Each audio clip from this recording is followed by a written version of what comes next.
Anthony Gidden basically introduced the concept of rigged society. He says that in modern society, the choices are available for people in terms of commodity.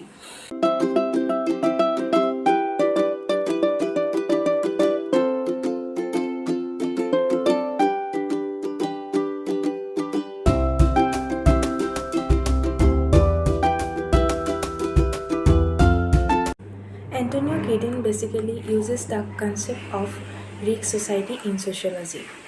According to him, আজিৰ তাৰিখত সমাজত আধুনিক যন্ত্ৰপাতিৰ ব্যৱহাৰৰ জৰিয়তে উৎপাদনৰ পৰিমাণ বৃদ্ধি পাইছে। বিশেষকৈ পুঁজিপতিসকলে অধিক ইনভেষ্ট কৰি নিজৰ ইণ্ডাষ্ট্ৰী নিজৰ কোম্পানীটো গ্ৰোথ কৰিছে। তাৰ ফলত উৎপাদনৰ পৰিমাণ বৃদ্ধি পাইছে। তাৰ ফলত তেওঁলোকৰ মাজত কম্পিটিশ্যনৰ লেভেলটো যিমানেই বৃদ্ধি পাইছে সিমানেই এখন মডাৰ্ণ গ্ল'বেলাইজ ছ'চাইটিৰ সৃষ্টি হৈছে।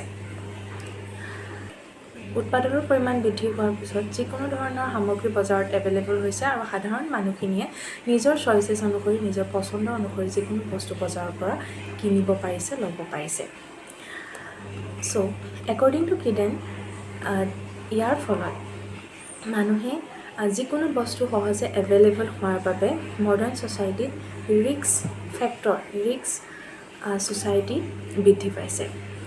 Risks in terms of political, economic and technological aspect that মানুহে যিকোনো ধৰণৰ বস্তু যেতিয়াই মানুহৰ সৰহসংখ্যক বস্তু পৰা কিবা এটা বস্তু চইচ কৰিব লাগে তেতিয়া নিশ্চয় এটা ক্ৰাইচিছ হ'ব যে কোনটো বস্তু তেওঁ একচেপ্ট কৰিব আৰু কোনটো ৰিজেক্ট কৰিব তাক লৈ এটা ক্ৰাইচিছ হয় আৰু সেইটোকে ছ'চাইটিৰ লাৰ্জেষ্ট ছেক্টৰত যেতিয়া হ'ব তাক গিডেন্সে ৰিস্ক ছ'চাইটি বুলি কৈছে।